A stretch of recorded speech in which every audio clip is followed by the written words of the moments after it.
Nuestro Padre y nuestro Dios, te damos gracias por tu palabra, que es una guía segura en un mundo de rebelión y de confusión. Pedimos, Padre, la ayuda de tu Espíritu Santo. Rogamos que siembres la semilla de tu verdad en nuestros corazones. Te damos gracias por escuchar nuestra oración, pues te lo pedimos en el precioso nombre de Cristo Jesús. Amén. En nuestro último tema nos dimos cuenta cómo Satanás, a través de todo el Antiguo Testamento, procuró impedir que viniera la simiente prometida. Es decir, que los eventos históricos que nosotros vemos, en realidad son repercusiones de una batalla invisible entre Cristo y Satanás en el mundo que nosotros no vemos. Es decir, hay una historia detrás de la historia que se está escribiendo. La verdadera historia no es la que nosotros vemos. La verdadera historia es la que se está escribiendo en la batalla entre Cristo y Satanás en el mundo invisible. Para comenzar nuestro tema en este día, quisiera darles un par de ejemplos bíblicos de cómo los eventos terrenales son un reflejo de la batalla celestial entre Cristo y Satanás. Nuestro primer texto que quiero que leamos lo encontramos en el libro de Job, el capítulo 1 y el versículo 12. Job, el capítulo 1 y el versículo 12. Resulta que si ustedes leen los versículos que vienen antes de este, van a encontrar que se celebró un concilio en el cielo. Y en ese concilio celestial, donde estaban reunidos los ángeles y los habitantes de los cielos, se empezó a hablar de un personaje que se encontraba en el planeta Tierra. Ese personaje se llamaba Job. Y para hacer una larga historia corta, lo que hizo Dios fue darle a Satanás permiso para que afligiera a Job. Y Satanás descendió a la tierra y afligió a Job, quitándole todo lo que tenía, inclusive su salud. Lo único que no le quitó fue la vida. Ahora, si uno hubiera estado en la tierra, viendo el sufrimiento de Job, uno pensaría que todas estas calamidades le vinieron porque eran eventos meramente históricos aquí en este planeta. Uno no se imaginaría que en realidad sus males eran causados por fuerzas invisibles que querían causarle daño. Es decir, lo que se veía terrenalmente era el fruto de las acciones de Satanás en el mundo invisible que no se ve. En el versículo 12 encontramos que Dios le da permiso a Satanás. Dice, dijo Jehová a Satanás, he aquí todo lo que tiene está en tu mano, solamente no pongas tu mano sobre él. Y salió Satanás de delante de Jehová y aflige a Job. Yo me imagino que los amigos pensarían que este mal que le vino a Job era meramente un evento terrenal. No entendían que lo que se veía era una repercusión o una sombra o un resultado de una batalla entre Dios y Satanás en el mundo invisible. Tenemos otro ejemplo en la Biblia al cual quiero referirme, donde se ilustra esta batalla que se está realizando en el mundo invisible y que los eventos históricos son solamente resultados de esta batalla entre Cristo y Satanás. Me he referido a esta experiencia antes, pero ahora quiero hacerlo de nuevo. San Mateo, el capítulo 2 y el versículo 16. San Mateo 2 y el versículo 16. Ustedes recuerdan que cuando los reyes magos no regresaron por Jerusalén, Herodes se llenó de furia. Y notemos lo que mandó hacer Herodes. Mateo 2 y el versículo 16. Herodes entonces, cuando se vio burlado por los magos, se enojó mucho y mandó matar a todos los niños menores de 2 años que había en Belén y en todos sus alrededores, conforme al tiempo que había inquirido de los magos. Si ustedes hubieran leído el periódico de Belén del siguiente día, hubieran leído: Herodes pensaba que iban a hacer alguien en Belén que le iba a quitar el trono y mandó a matar a todos los niños menores de 2 años. Y uno pensaría que ese fue sencillamente un evento histórico, el resultado de la ira de un rey, de Herodes. Pero Apocalipsis 12 corre el velo y nos ayuda a ver quién estaba detrás de Herodes. Note lo que dice en el libro de Apocalipsis, el capítulo 12 y el versículo 4. Dice, hablando de un dragón bermejo, y su cola arrastraba la tercera parte de las estrellas del cielo y las arrojó a la tierra. Y el dragón se paró frente a la mujer que estaba para dar a luz, a fin de devorar a su hijo tan pronto como naciese. Yo pregunto, ¿quién estaba detrás de Herodes para matar al niño cuando naciera? Satanás, el dragón. Es decir, ese evento histórico era en realidad una repercusión o el resultado de movimientos que se estaban realizando en el mundo invisible. Y todos los eventos históricos hay que verlos desde esa perspectiva. Ahora vayan conmigo al libro de Génesis, el capítulo 1 y el versículo 26. Y hay 2 puntos que quiero recalcar aquí en este versículo. Génesis, el capítulo 1 y el versículo 26. Entonces dijo Dios: hagamos al hombre a nuestra imagen, conforme a nuestra semejanza. Y ahora hay 2 conceptos claves. Y señoree. Eso significa reine. ¿Reine a dónde?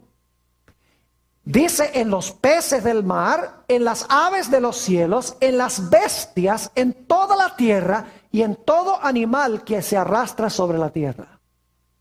Número 1. Adán fue creado rey. Y en segundo lugar, su esfera de dominio era el planeta Tierra.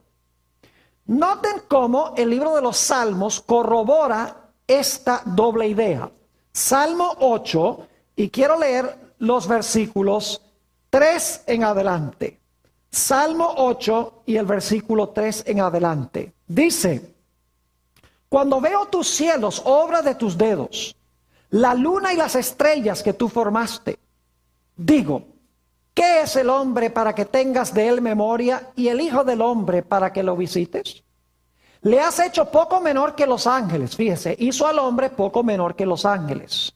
Y lo coronaste de gloria y de honra.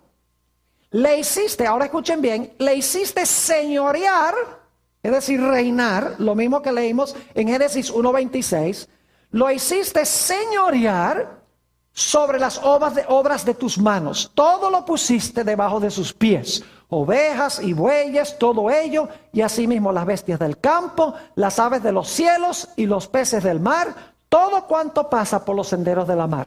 Es decir, Adán fue colocado como rey del planeta Tierra. Y si leemos con cuidado el libro de Génesis, nos vamos a dar cuenta que el plan de Dios era que Adán y Eva y sus descendientes viviesen para siempre. Nunca dejarían de existir. Nunca se borraría su nombre, ni se borrarían ellos de la existencia. Un triple plan de Dios.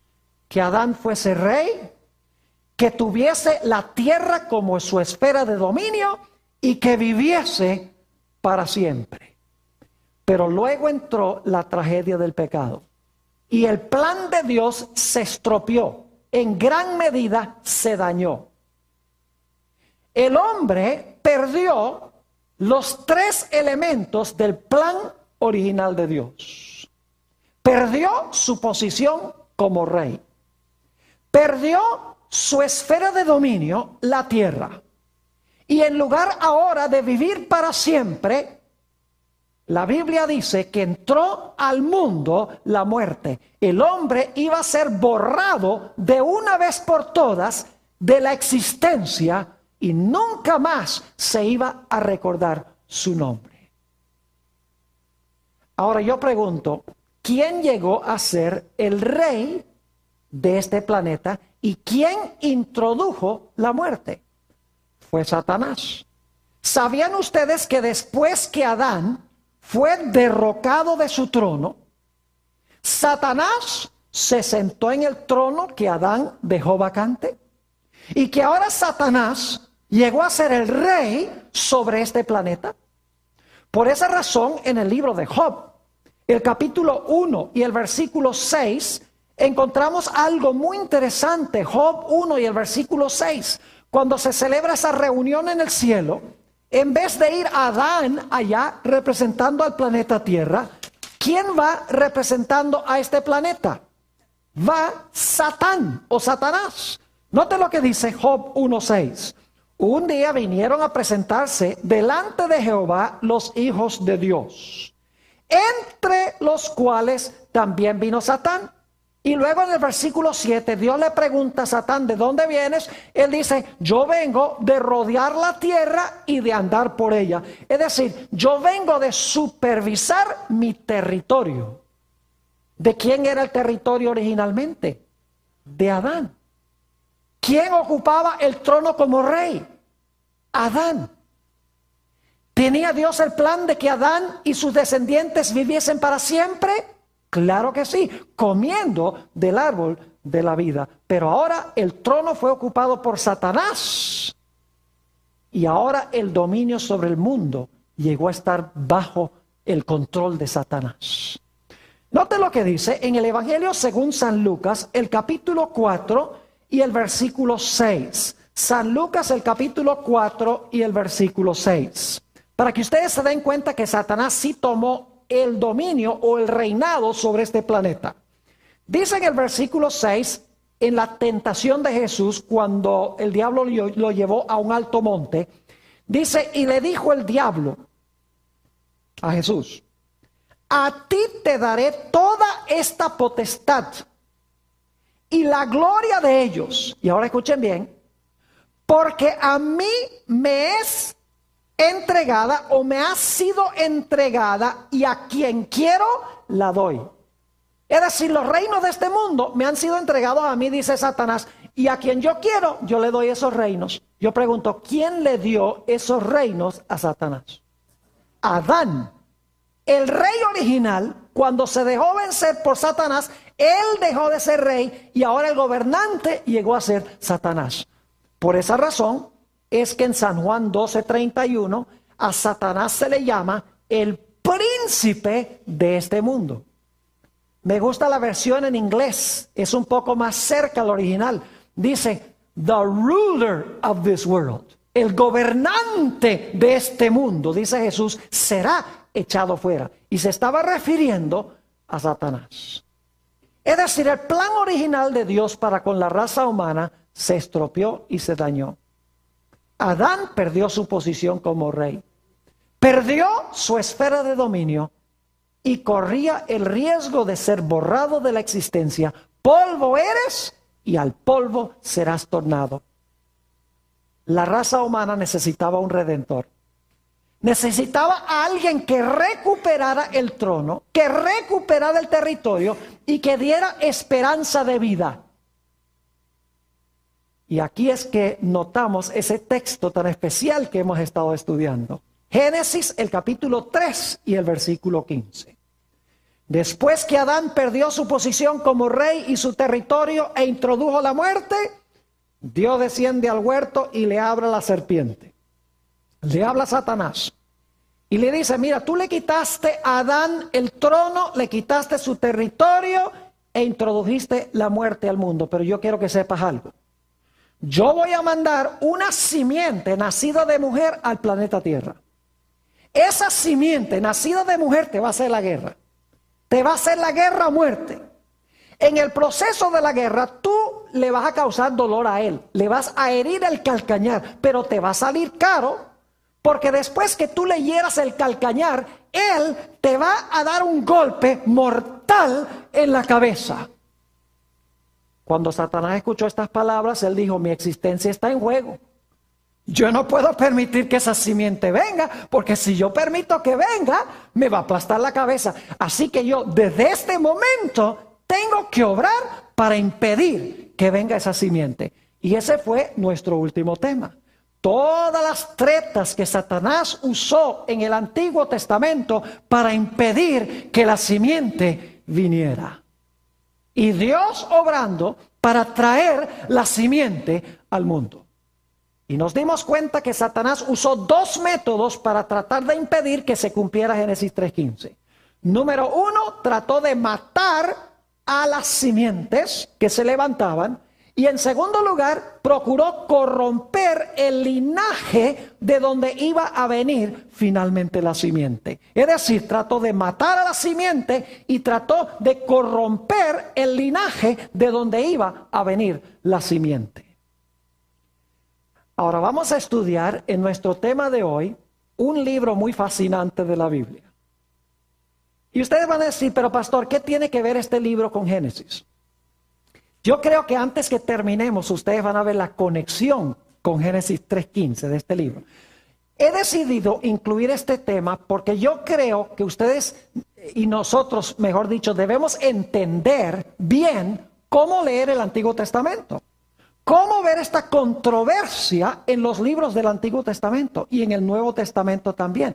Cómo ver esta conspiración secreta que no se ven sino los resultados para leer correctamente las Escrituras.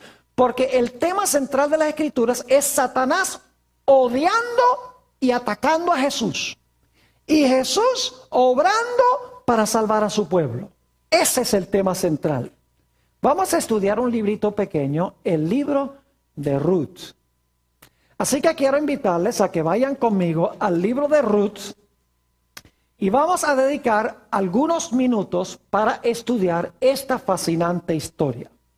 Y claro, no tenemos tiempo de leer todos los versículos. Ustedes pueden leer este libro rápidamente en unos pocos minutos cuando regresen a sus hogares.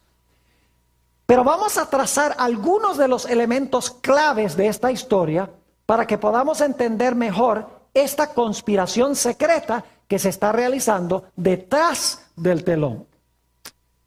Vamos a Ruth, el capítulo 1 y los versículos 1 y 2. Aconteció en los días que gobernaban los jueces, que hubo hambre en la tierra.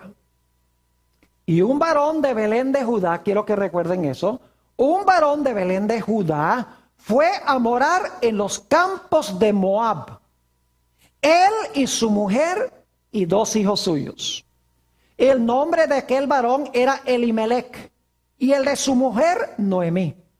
Y los nombres de sus hijos eran Mahalón y Kelión. Efrateos, no olviden esto, efrateos de Belén de Judá. Llegaron pues a los campos de Moab y se quedaron allí. Hay algo muy interesante que está pasando aquí que no aparece en la superficie del texto. Yo no sé si ustedes sabían, pero Génesis 49:10, que no vamos a buscar ahora, profetizó que el cetro o el gobierno de Judá no iba a ser quitado de la tribu de Judá hasta que viniera aquel a quien le correspondía el trono. Es decir, el reinado o el gobierno, el trono en Israel, le iba a pertenecer a Judá desde cuando se dio la profecía en Génesis 49 hasta cuando vino Silo, el que trae la paz, es decir, la simiente prometida. Ahora, la profecía de Génesis 49 y el versículo 10 se dio aproximadamente 1500 años antes de nacer Jesús. Es decir, ya en ese momento el diablo sabía que el rey de Israel, el Salvador, iba a venir ¿de cuál tribu? Iba a venir de la tribu de Judá. Porque el diablo se fija cuando Dios da profecías. Dice, el cetro va a permanecer en Judá aún hasta el momento que venga el que trae la paz, hasta que venga la simiente prometida. Es decir, yo tengo que echarle ojo a la gente que venga de la tribu de Judá. Es interesante que Elimelec era de la tribu de Judá. Ahora, ¿por qué razón fue que Elimelec tuvo que emigrar de Israel a Moab? Dicho sea de paso, Moab era una de las naciones más inicuas de la antigüedad. Ustedes recuerdan cuando Israel iba a entrar a la tierra prometida, que las mujeres de Moab se entremezclaron con los varones de Israel y corrompieron a Israel. Murieron 24,000 personas, 24,000 hombres en Israel, porque se entremezclaron con las rameras de Moab. Era una nación supremamente inicua. ¿Por qué razón iban a emigrar de Belén Éfrata allá a la tierra de Moab? ¿Quién creen ustedes que no quería que ellos estuvieran en Belén Éfrata, en la tierra de Judá? El diablo no quería que estuvieran allí. Así que el diablo causa este hambre. Yo quiero decirles que Dios no causa las sequías. Las sequías y el hambre las causa Satanás. Dios lo permite por determinadas circunstancias. Así que el diablo dice, esta familia no me conviene en Belén Éfrata. No me conviene que estén en Judá. Hay algo especial en esta familia. Así que lo que voy a hacer es causar esta sequía. Y entonces ellos van a emigrar a Moab. Y cuando vayan a Moab, ahí no va a haber ningún problema porque se van a entremezclar con las mujeres de Moab y van a perder su identidad. Ahora, por si acaso alguno se pregunta si esta interpretación es correcta, ustedes recuerden que estudiamos en nuestro último tema la historia de José. ¿Hubo una sequía en los días de José? Claro que sí. ¿Sabía Dios que iba a haber una sequía? Y que antes de la sequía iba a haber 7 años de prosperidad. Claro que sí. Ahora, ¿qué quería hacer Satanás causando esta sequía? Él tenía planes de matar a Jacob y a toda su familia. Pero Dios sabía ya de antemano lo que iba a hacer Satanás. Así que Dios mandó a José adelantado por 7 años para hacer provisión para que Jacob y su familia no pereciesen y para que finalmente pudiese venir la simiente prometida. No es mi interpretación, porque en Génesis 45 y el versículo 7 y 8, cuando José se revela finalmente a sus hermanos, empiezan los hermanos a llorar y José dice, no lloren, porque Jehová me ha mandado a Egipto delante de vosotros para preservar el linaje o para preservar la simiente. Satanás quería matar de hambre la simiente, pero Dios, sabiendo que iba a hacer eso, desde el principio, Dios mandó a José adelante para hacer provisión de alimento para que no pereciese la familia. Y este era el plan de Satanás con Elimelec y su familia. Si se van allá a Moab, se van a corromper con las mujeres moabitas, problema resuelto. Pero al diablo le salió mejor el plan de lo que él pensaba. Porque nos dice en Ruth, y no vamos a leer los versículos, porque ustedes pueden leer rápidamente el capítulo 1, nada más les voy a dar el significado de la historia. En el capítulo 1 y el versículo 3 dice que mientras estaban allá, Elimelec se murió. Así que el diablo dice, problema resuelto, ya Elimelec está muerto. Pero dice, pero están todavía los 2 hijos. Todavía está Mahalón y Kelión. ¿Qué voy a hacer con esos? Dice, voy a influir sobre ellos para que ellos se casen con mujeres moabitas. Y fue exactamente lo que hicieron. Uno se casó con Orfa, no con Oprah, con Orfa. Y el otro se casó con Ruth. Ahora, a los hebreos se les había prohibido casarse con mujeres de naciones paganas. Así que el diablo dice, ya problema resuelto. Mire, se casaron con 2 mujeres moabitas, con esa religión corrupta y corrompida. Dice, no hay ningún problema, van a perder su identidad. Pero le salió mejor el plan a Satanás de lo que él pensaba. Porque ni siquiera tuvo que corromperlos.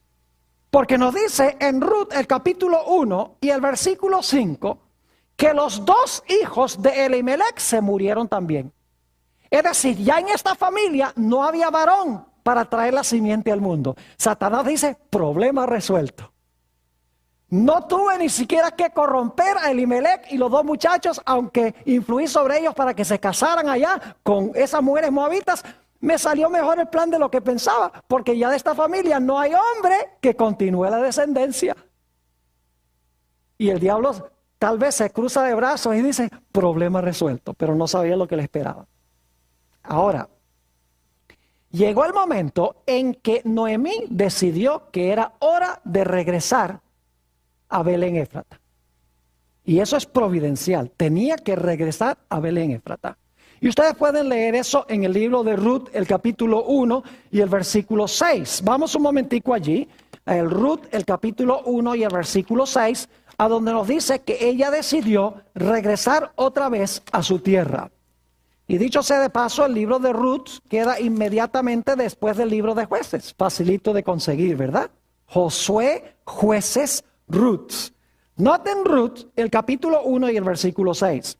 Entonces se levantó con sus nueras y regresó de los campos de Moab, porque oyó en el campo de Moab que Jehová había visitado a su pueblo para darles ¿qué? Para darles pan. Dice, hay pan ahora allá, así que vamos a regresar a la tierra.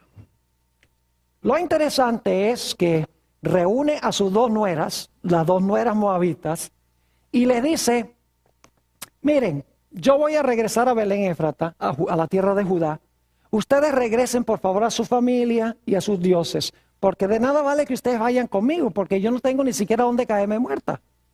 Yo perdí mi herencia, Elimelech vendió la tierra allá. Yo soy una esclava, o sea, yo no tengo nada. Dice, ni siquiera tengo alguien que perpetúe el nombre de la familia. Cuando yo me muera, ya la familia de Elimelech se acabó. Interesante. Así que ella le dice a las dos nueras, váyanse. Y Orfa dice, está bien, me voy, y se va. Pero Ruth era diferente. Nota lo que dice en el libro de Ruth, el capítulo 1 y el versículo 16 y 17. Después que se fue Orfa, ella se fue a su pueblo y a sus dioses. Fíjense que hay dos clases de simientes aquí, ¿verdad? Orfa, que no está entregada a la religión de Israel, ella se une otra vez con su religión, pero hay otra que se llama Ruth, otra simiente. Noten los versículos 16 y 17. Respondió Ruth, estas son las famosas palabras, respondió Ruth, no me ruegues que te deje y me aparte de ti, porque a donde quiera que tú fueres, iré yo, y donde quiera que vivieres, viviré. Tu pueblo será mi pueblo y tu Dios, mi Dios. Está renunciando a su ciudadanía moabita y se está haciendo israelita. Ahora puede cumplir el plan especial de Dios. Versículo 17. Donde tú murieres, moriré yo, y allí seré sepultada. Así me haga Jehová, y aún me añada, que solo la muerte hará separación entre nosotras dos. Y Ruth, así con Noemí, emprenden viaje de regreso a Belén Éfrata. Ahora Ruth era israelita. Se incorporó en el pueblo escogido de Dios. Había dejado de ser moabita. Cuando llegaron a Belén Éfrata, en Judá, la gente reconoció a Noemí. Y quiero que noten cómo lo relata en el capítulo 1 y los versículos 19 al 21. 19 al 21. Anduvieron pues ellas dos hasta que llegaron a Belén. Y aconteció que habiendo entrado en Belén, toda la ciudad se conmovió por causa de ellas y decían, ¿no es esta Noemí? Y ella les respondía, ahora escuchen bien, no me llaméis Noemí. El nombre Noemí significa placentera. No me llaméis placentera, sino llamadme Mara. La palabra Mara significa amarga. Porque en grande amargura me ha puesto el Todopoderoso. Podríamos decir que era una vieja amargada. Versículo 21. Yo me fui llena, pero Jehová me ha vuelto con las manos vacías. ¿Por qué me llamaréis Noemí? Ya que Jehová ha dado testimonio contra mí y el Todopoderoso me ha afligido. ¿A quién le está echando la culpa de su situación? A Dios. Dice, no tengo herencia, soy una sierva, no hay nadie que perpetúe el nombre de la familia, ni para qué va uno a servir a un Dios así. Si tan solo ella hubiera entendido el plan que tenía Dios, no hubiera renegado contra Dios. Nos dice en el capítulo 1 y el versículo 22 que llegaron en la época de la cosecha de la cebada. Eso es más o menos en la época de marzo o abril, la época de Semana Santa. Esa es la cosecha de la cebada. Noten lo que dice el versículo 22. Así volvió Noemí y Ruth la moabita, su nuera, con ella. Volvió de los campos de Moab y llegaron a Belén al comienzo de la siega de cebada. ¿Ustedes creen que fue coincidencia que llegaron precisamente en la época cuando la cebada se estaba cosechando? En absoluto. Toda esta historia la está moviendo Dios providencialmente, porque Dios tiene un plan. Satanás tiene un plan. Él dice, son de Judá, para Moab se van. Se corrompen allá con las mujeres de Moab. Oh, pero me salió mejor. Se murieron. No hay nadie que recupere la herencia. No hay nadie que recupere la libertad de Noemí. No hay nadie que perpetúe el nombre de la familia. Problema resuelto. Pero lo que no sabe Satanás es que Dios ha permitido que él expulse a esa familia allá, porque Dios tiene un plan muy especial. Ahora, noten lo que dice el capítulo 2 y el versículo 1 y 2. Tenía Noemí un pariente de su marido. ¿Cómo es la cosa? ¿Un qué? Oh, un pariente de su marido. Eso es muy importante, no lo olviden. Un pariente de su marido. Hombre rico de la familia de Elimelech, el cual se llamaba Booz. Y ahora escuchen bien. Noemí no es la que le da la idea a Ruth. No le dice Noemí a Ruth, mira, ve y cosecha ya en el campo de Booz a ver si le caes bien. No, es idea de Ruth, sin saberlo. Dice, y Ruth la moabita dijo a Noemí, te ruego que me dejes ir al campo y recogeré espigas en pos de aquel a cuyos ojos hallare gracia. Y ella le respondió, ve, hija mía. Ahora, lo que iba a hacer Ruth era venir detrás de los segadores para recoger las espigas que quedaban. Saben que en las leyes de los judíos se prohibía cosechar completamente el campo. El dueño del campo debía dejar ciertas espigas para que los pobres pudieran venir a vendimiar el campo. Esto demuestra la pobreza que tenían Noemí y Ruth. Que Ruth tuvo que meterse detrás de los segadores para cosechar las vendimias, lo poco que había quedado. Y lo hizo precisamente en el campo de ¿quién? En el campo de Booz, quien era familia de ¿quién? Quien era familiar de Elimelech. Y ustedes dicen, ¿por qué es importante eso? Escuchen bien. Porque según las leyes hebreas, las leyes de los judíos, se podía recuperar la herencia perdida que se había vendido, que Elimelech había vendido cuando se fue a Moab. Se podía recobrar la herencia perdida. Noemí nuevamente podía ser señora de su heredad. Y el nombre familiar se podía perpetuar si un familiar cercano pagaba el precio para comprar lo que se había perdido. Y ese familiar se podía casar con la esposa del difunto, o en este caso con Ruth, y podía así perpetuar el nombre de la familia para que no desapareciera de la historia. Note lo que dice en Levítico 25:25. Vamos a leer estas leyes hebreas de redención. Levítico, el capítulo 25 y el versículo 25. Aquí está hablando de recuperar la herencia que había vendido Elimelech. Dice en el versículo 25, cuando tu hermano empobreciere y vendiere algo de su posesión, En realidad en el hebreo no dice algo, dice cuando vendiere su posesión. Ahora escuchen bien. Entonces su pariente más próximo, su familiar más cercano, vendrá y rescatará lo que su hermano hubiere vendido. Esa palabra rescatará significa recuperar pagando un precio. Es decir, pagaba el precio y recuperaba lo que se había vendido. ¿Cuál era la forma en que se podía recuperar la herencia que se había vendido?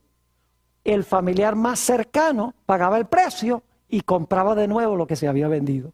Ahora, ¿qué tal si un individuo se había vendido él a esclavitud? Porque la gente también se podía vender como esclavos. Note lo que dice Levítico 25 y el versículo 48 y 49. Dice aquí, después que se hubiere vendido, podrá ser rescatado. Escuchen bien, uno de sus hermanos lo rescatará. O su tío, o el hijo de su tío, lo rescatará. La palabra rescatará que significa comprar pagando un precio. O un pariente cercano de su familia lo rescatará, o si sus medios alcanzaren, él mismo se rescatará. ¿Cómo se iba a rescatar él mismo si se había vendido a servidumbre?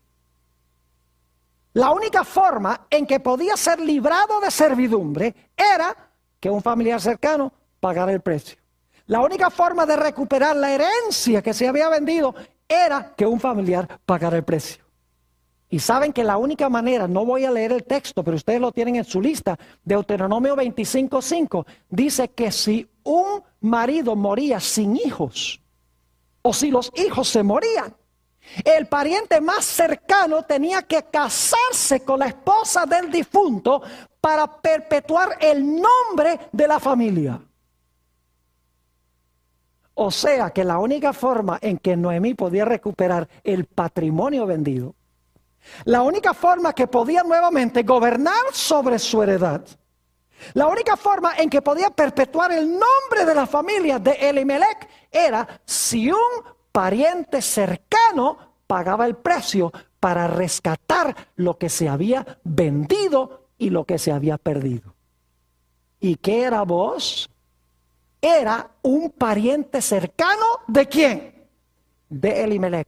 Es decir, Booz podía recuperar lo que se había perdido. Ahora voy a cortar la historia. Ustedes pueden ir al capítulo 4 y el versículo 9 y se van a dar cuenta allí que había un pariente más cercano que Booz. Y Booz le dijo, mira, tú eres más cercano, así que te conviene a ti redimir lo de Elimelech. Y él dice, está bien, yo pago el precio y yo lo redimo. Y le dice Booz, oh, pero dicho sea de paso, tienes que casarte con Ruth también. Él dice, oh, no, entonces no. Paso. Ese no era el individuo que debía redimir lo que se había perdido. El que debía hacerlo era ¿quién? Era Booz, porque Dios tenía un plan especial con Booz. Note lo que dice en Ruth el capítulo 4 y el versículo 10. Ruth el capítulo 4 y el versículo 10 sobre este asunto. Dice allí, en Ruth 4:10, y que también tomo por mi mujer a Ruth la Moabita, mujer de Maalón. Ahora escuchen bien. Para restaurar el nombre del difunto sobre su heredad. Para que el nombre del muerto no se borre de entre sus hermanos y de la puerta de su lugar. Vosotros sois testigos hoy. Pregunto, ¿iba a continuar el linaje de Elimelech de la tribu de Judá? Claro. ¿Se iba a comprar el patrimonio perdido? ¿Cómo no? Nuevamente iba a haber alguien que gobernara sobre el patrimonio de que había sido de Elimelech. Claro que sí. Ahora ustedes dicen, pero pastor, está bien, pero ¿qué importancia tiene todo esto de lo cual usted ha hablado? Oh, llegamos al clímax de la historia. Note lo que dice en Ruth el capítulo 4 y el versículo 13. Ruth el capítulo 4 y el versículo 13. Dicho sea de paso, si hasta ahora han estado durmiendo, es hora de despertarse, porque ahora viene lo bueno. No solamente los que están aquí en esta noche, sino también aquellos que están viendo por vía satélite, por televisión en diferentes partes del mundo. Note lo que dice en el libro de Ruth, el capítulo 4 y el versículo 13. Dice lo siguiente: Booz pues tomó a Ruth, y ella fue su mujer, y se llegó a ella, y Jehová le dio que concibiese y diese a luz un hijo. Fíjese qué era lo que había hecho Dios. Había importado a Ruth de Moab. Satanás expulsó a Elimelech y a su familia a Moab porque quería impedir que de esta familia viniera la simiente. Así que Dios dice: no, pero lo que voy a hacer es de allá voy a importar a la que va a traer a la simiente. Versículo 14.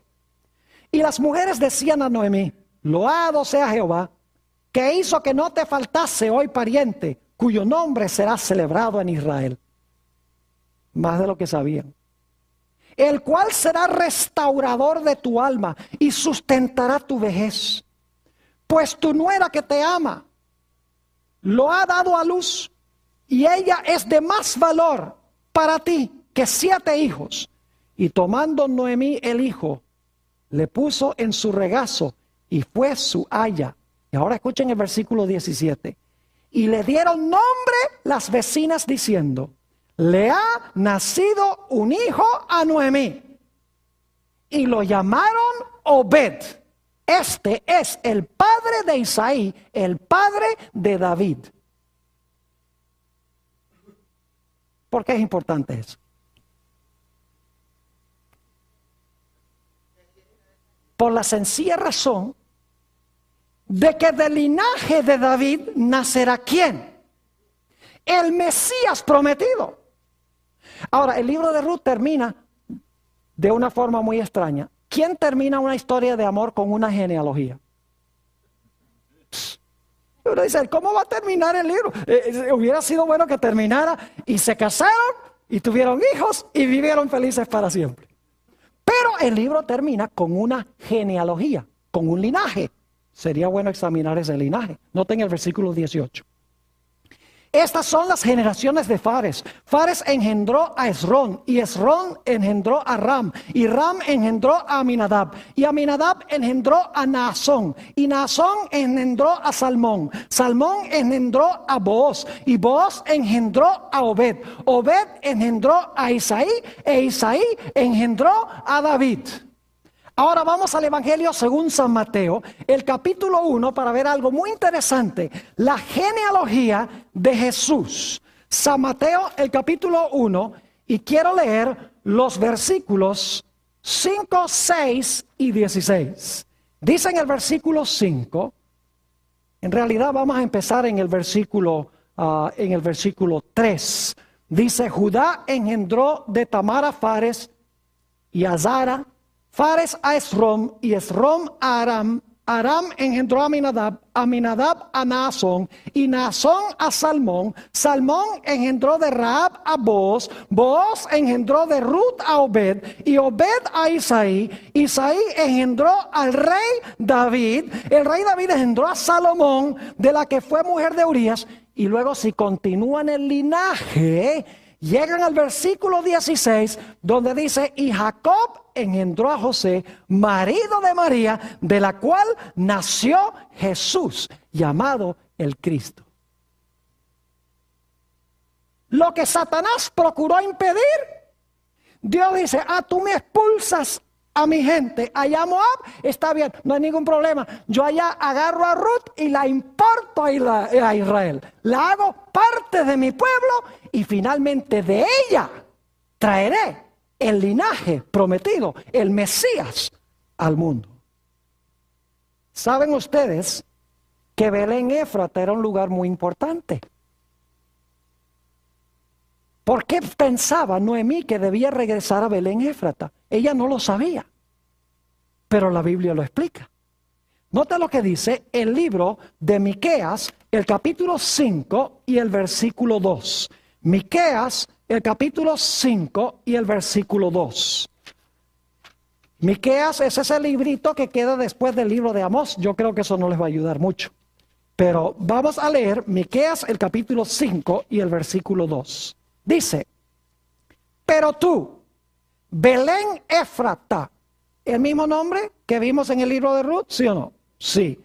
Pero tú, Belén Éfrata, pequeña para estar entre las familias de Judá, de ti me saldrá el que será Señor en Israel.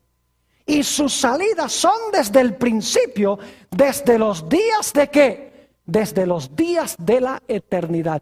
¿Quién iba a nacer en Belén Éfrata? Jesús.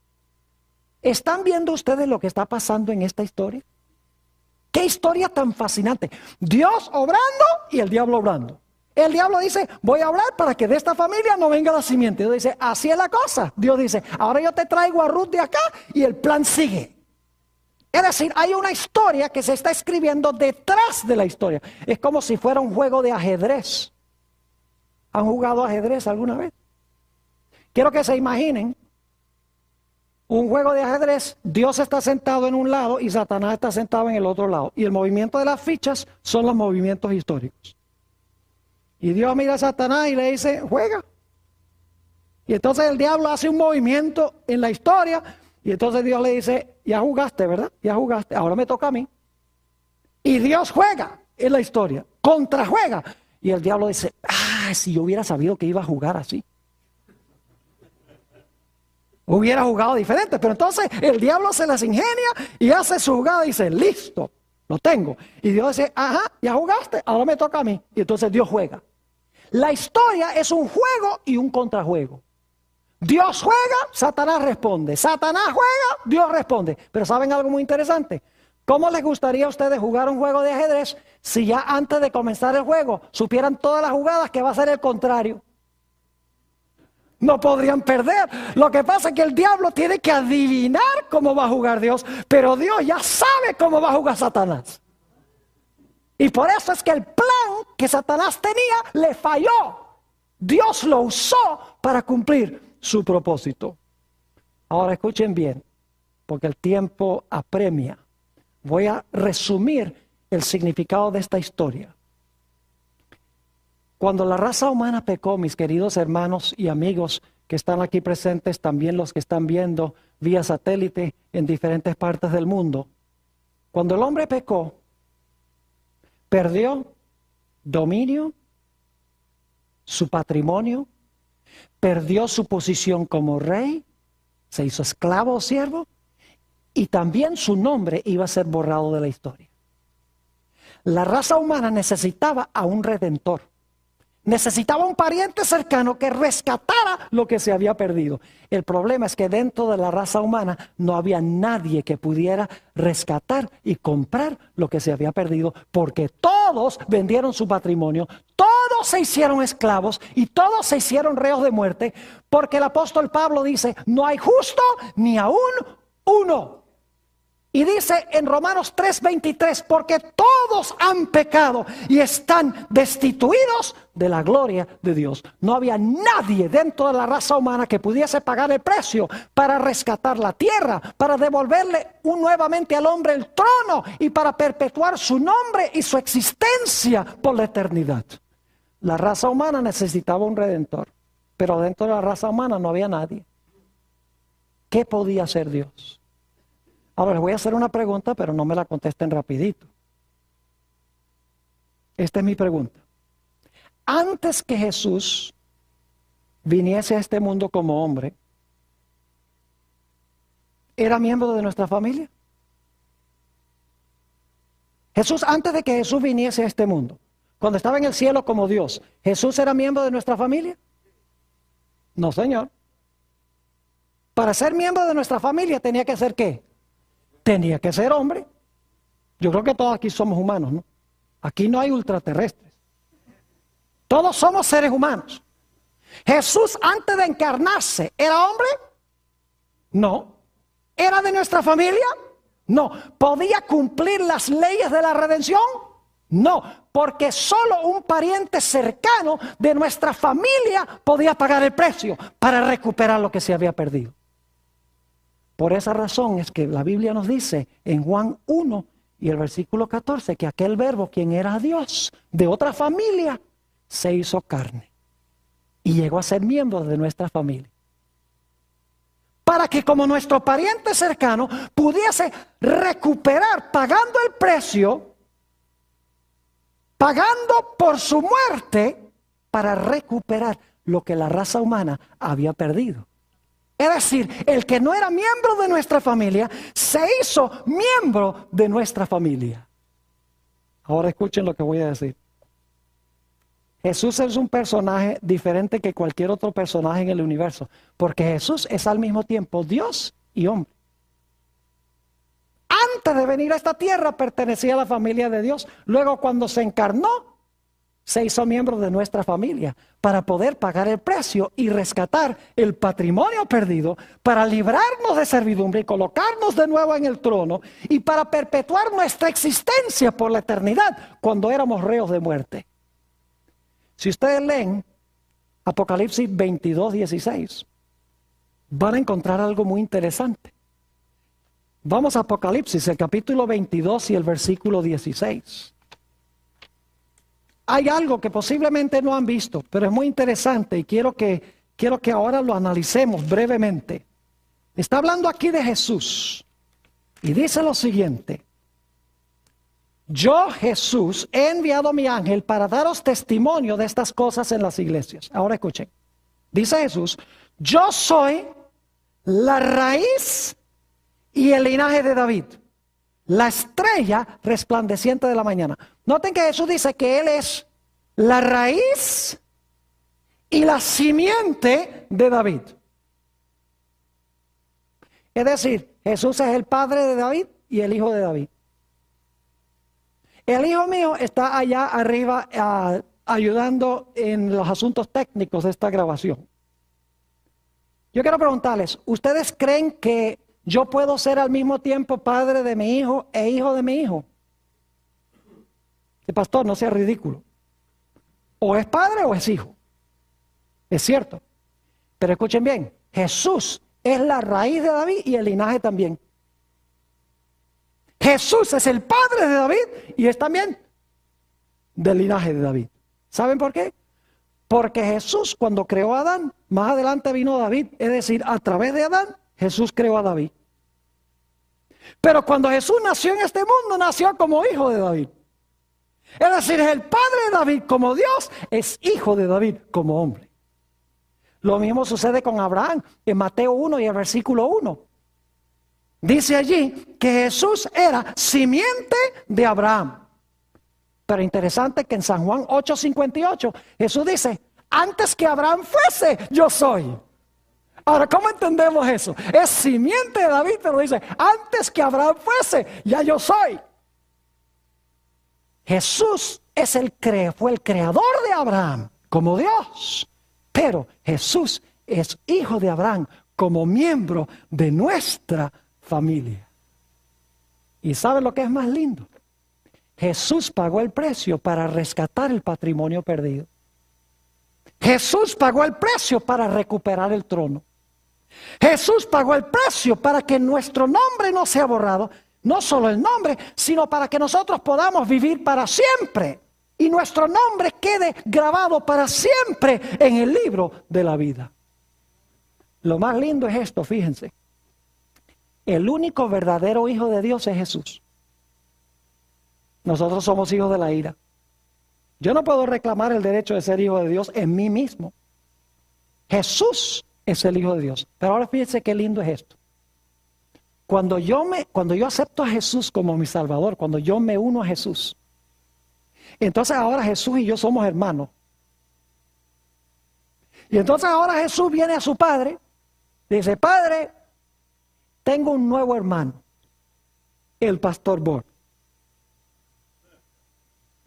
Y el padre mira a Jesús, y estoy dramatizando para que puedan entender. El padre mira a Jesús y le dice: ¿el pastor Bor es tu hermano? Y Jesús dice: sí, el pastor Bor es mi hermano. Entonces el padre dice: pues si el pastor Bor es tu hermano, entonces también es hijo mío. Eso es lo que quiso decir Jesús cuando declaró: yo soy el camino, la verdad y la vida. Nadie viene al Padre sino por mí. A través de Jesús llegamos a ser hermanos y hermanas de Jesús. Y como somos hermanos y hermanas de Jesús, llegamos a ser hijos e hijas de Dios. Pero solo a través de Jesús, solo recibiéndolo como Salvador, solamente uniendo nuestra vida con la vida de Él. Entonces ya el Padre dice, este también es mi Hijo amado, en quien tengo gran contentamiento. Note lo que dice Hebreos 2. Hebreos el capítulo 2, nuestro último texto, 14 y 15. Hebreos 2, 14 y 15. Aquí nos dice algo muy hermoso en cuanto a Jesús. Hebreos el capítulo 2 y el versículo 14 y 15. Dice, así que, por cuanto los hijos, es decir, los hijos de Dios, participaron de carne y sangre, Él también participó de lo mismo, para destruir por medio de la muerte al que tenía el imperio de la muerte, esto es al diablo, y librar a todos los que por el temor de la muerte estaban durante toda la vida sujetos a servidumbre. Y si ustedes leen un poquito más adelante, van a encontrar que nos dice que el Señor Jesucristo no se avergüenza de llamarnos hermanos, porque ha destruido las obras de Satanás. Que Dios nos ayude para que seamos hermanos y hermanas de Jesús, hijos e hijas de Dios.